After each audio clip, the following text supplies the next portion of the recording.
glance. Já na tebe udělám edit, Franto.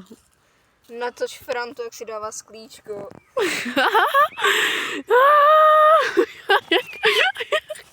A jak mu lítá zapálená tráva do huby.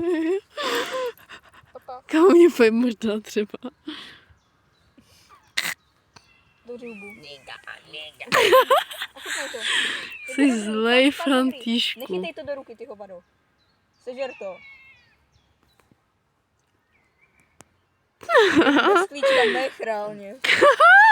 Dám ti tam třeba kukuřici. Ne, tak to máš, víš co. Nemáš bez sklíčka. Hodně se to přibližuje trávě určitě. Ty píči, ani ty to zástřed nejde doslova, Franto. Co máš za mobil? Proč se kámo klate, když si přesedá reálně. Bude trochu autista. Mogu jsi to zaostřilo. Ta borca se nachytala všechny bordel, co tady je, kámo. No, Franto, papej. Jo.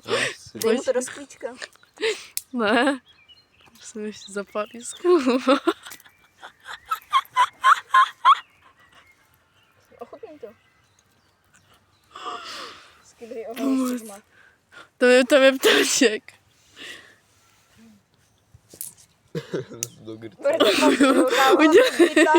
Udělej kobru, Franto, udělej kobru. Prosím, a já dám, jak to Neměl bych tam chce. věci, kámo, protože jako Franta pokud se zablije, tak zablije všechno. Ne! Takže jak to bylo.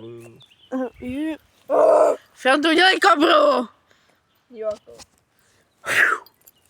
Koma. Musím sednout na druhou stranu, kámo. Tady je sice rybník, volá furt lepší, a kámo sedět tam. Sedm u Franty.